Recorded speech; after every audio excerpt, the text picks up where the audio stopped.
Con su venia, diputado presidente. Tenemos evidentes problemas estructurales. Ya habíamos hablado de cómo este sistema que tenemos fomenta la concentración de la riqueza. 53 multimillonarios, 53 millones de pobres. El sistema no está funcionando para como debiera ser. Pero preguntémonos otras cosas también. ¿Por qué si los contribuyentes cautivos pagan impuestos y pagan muchos impuestos, no tenemos impuestos bajos? ¿Por qué a pesar de eso nuestra recaudación es tan insuficiente? En América Latina solo nos comparamos con Haití de lo que recaudamos. ¿Por qué? ¿Dónde está ese problema estructural en donde la gente cautiva paga altos impuestos o por lo menos impuestos sustanciales y sin embargo tenemos una recaudación tan pequeña que por supuesto es insuficiente para los requerimientos que tiene el Estado mexicano y más con el compromiso que tiene para combatir la desigualdad? ¿Por qué? Yo diría que tenemos dos problemas básicos. Uno, que ha sido señalado insistentemente por el Partido Acción Nacional, que yo comparto, que es que no todos pagan impuestos. No todos pagan impuestos. Hay un sector informal muy amplio, que por cierto crece cada día, que no paga impuestos. Y por supuesto, ese es uno de los grandes retos que tenemos, es ver cómo la informalidad paga impuestos, por supuesto, con la consecuencia también de que tengan los derechos que eso daría con el Estado mexicano al cumplir ese compromiso. Entonces, por una parte, estoy de acuerdo con eso que ha dicho Acción Nacional de ampliar la base tributaria, que creo que es un gran reto. Pero hay otro punto clave, que es quienes más ganan no pagan los impuestos que deberían. Estamos hablando, por supuesto, de la consolidación que ahora cambia de nombre. Sería falso decir que solo cambia de nombre. Es cierto que se le acota y en algunas cosas se le acota de manera importante, pero no de manera suficiente.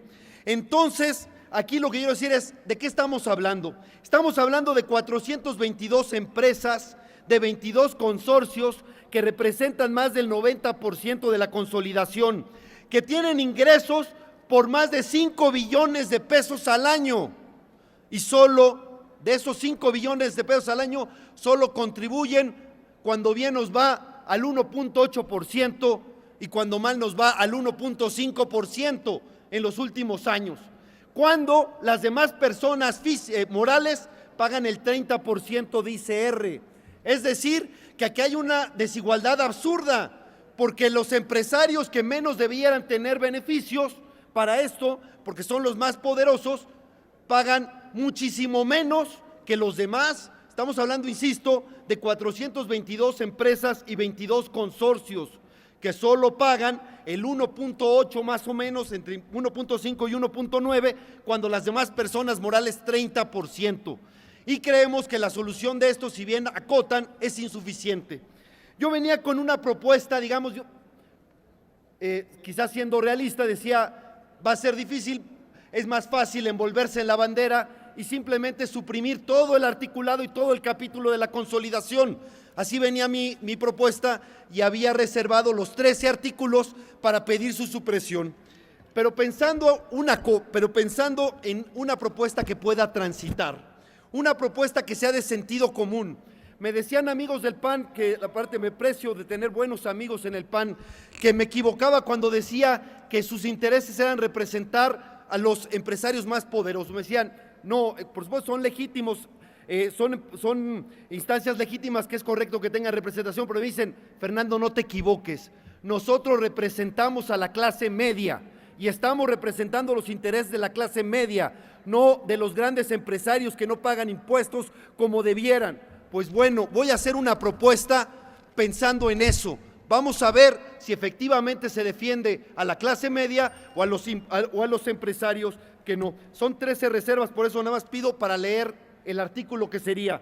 Porque de las 13 reservas voy a quitar 12, que queden como están esas 12. Y solo voy a hacer la propuesta de un solo artículo y de un solo párrafo que me parece que cambiaría sustancialmente. Hablo del artículo 64, ahorita lo entrego a la Secretaría, pero sería el único que modificaría, que en mi propuesta se modifica, los demás quedarían como están, pero creo que sería sustancial. Lo leo y creo que además sea transitorio y además para que no paguen justos por pecadores, porque esta fue una buena idea que se aplica en muchos lugares del mundo, pero se pervirtió. Un poquito de paciencia, insisto, son 13. Lo voy a leer, permito. Artículo 64, fracción quinta, diría así: la diferencia entre el impuesto que corresponda a la participación integrable y el obtenido conforme al inciso A de la fracción cuarta del presente artículo será impuesto del ejercicio que podrá diferirse hasta por 12 meses, siendo prorrogable una sola vez hasta por un plazo igual, previa autorización razonada que emita la Secretaría de Hacienda y Crédito Público. El monto del impuesto diferido no podrá ser mayor que la cantidad más alta que el contribuyente hubiera pagado como impuesto anual en alguno de los 3 ejercicios anteriores a aquel que se pretenda diferir, al término del cual deberá enterarse de conformidad con lo establecido en el primer párrafo del artículo 67 de esta ley. Con esto me parece que serían muy atacados los abusos y pudiera ser aceptable. Es simplemente para que efectivamente quien gane más, pague más y esto se cumpla también con los grandes consorcios. Esto sería, me parece, un paso que espero sea transitable para todos. Es cuanto, compañero presidente.